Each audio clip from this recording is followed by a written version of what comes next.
जुमा की नमाज के आदाब और सफ़ों में बैठने का सही तरीका एक इंतहाई अहम मौजू है जिस पर हर मुसलमान को तवज्जो देनी चाहिए। आज हम इस बात पर रोशनी डालेंगे कि मस्जिद में दाखिल होने के बाद कैसे अपनी जगह तलाश करनी चाहिए और क्या चीज़ें हमें नहीं करनी चाहिए। सबसे पहले यह समझना ज़रूरी है कि जुमा की नमाज में शिरकत करना हर मुसलमान मर्द के लिए फ़र्ज़ है, लेकिन इस फ़र्ज को अदा करते वक्त हमें दूसरे नमाजियों का एहतराम और ख्याल रखना भी उतना ही अहम है। जब आप मस्जिद में दाखिल हों और देखें कि सफ़ें भरी हुई हैं, तो ये वक्त सब्र और हिकमत का है। ये एक आम मंजर है जो हम सब ने देखा है।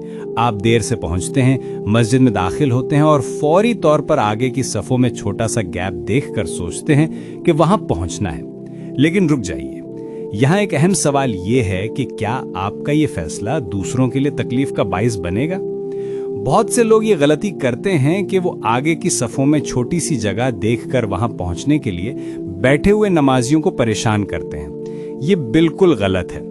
इस्लाम में ये वाज़ेह तौर पर मना है कि आप किसी बैठे हुए शख्स को उठाएं या उसे तकलीफ दें। अगर कोई शख्स पहले से अपनी जगह पर बैठा है तो उसका हक है कि वो वहीं रहे।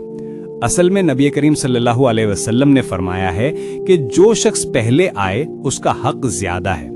इसका मतलब यह है कि अगर आप देर से आए हैं तो आपको वहीं बैठना चाहिए जहां आसानी से जगह मिल जाए। ये नहीं कि आप सफ़ों को तोड़ें, लोगों को धकेलें या किसी को उसकी जगह से हटाने की कोशिश करें। सोचिए इस बात को कि जब आप खुतबे के दौरान सफ़ों में से गुजर कर आगे जाने की कोशिश करते हैं तो आप कितने लोगों की तवज्जो भटका देते हैं। वो लोग जो खामोशी से खतीब की बात सुन रहे थे अचानक आपकी वजह से डिस्टर्ब हो जाते हैं। क्या ये फेयर है? जब आप मस्जिद में दाखिल हों और देखें कि आगे की सफ़ों में थोड़ी सी जगह है, लेकिन वहां पहुंचने के लिए आपको कई लोगों के ऊपर से गुजरना पड़ेगा या उन्हें परेशान करना पड़ेगा, तो बेहतर यह है कि आप पीछे की सफ़ में बैठ जाएं। ये ना सिर्फ आदाब के मुताबिक है बल्कि इस्लामी तालीमात के ऐन मुताबिक भी है।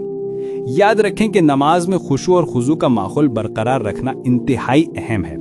जब आप सफ़ों में से गुजरकर आगे जाने की कोशिश करते हैं तो आप ना सिर्फ अपना बल्कि दूसरों का भी कंसंट्रेशन भंग कर देते हैं। ये खास तौर पर खुतबे के दौरान बिल्कुल मुनासिब नहीं है। अगर आपको वाकई आगे बैठना है तो सही तरीका यह है कि आप दीवार के साथ साथ चलकर आगे जाएं, ना कि सफ़ों के बीच में से। लेकिन ये भी सिर्फ इस वक्त जब आप किसी को परेशान ना कर रहे हों। अगर रास्ते में कोई बैठा है और आपको उसके करीब से गुजरना पड़ रहा है तो बेहतर यह है कि आप अपना इरादा बदल दें। हकीकत यह है कि अल्लाह ताला के नज़दीक नियत और आदाब का ख्याल रखें। अगर आप पीछे की सफ़ में बैठकर नमाज अदा करें लेकिन दूसरों का एहतराम करें तो ये आगे की सफ़ में बैठकर दूसरों को परेशान करने से कहीं बेहतर है।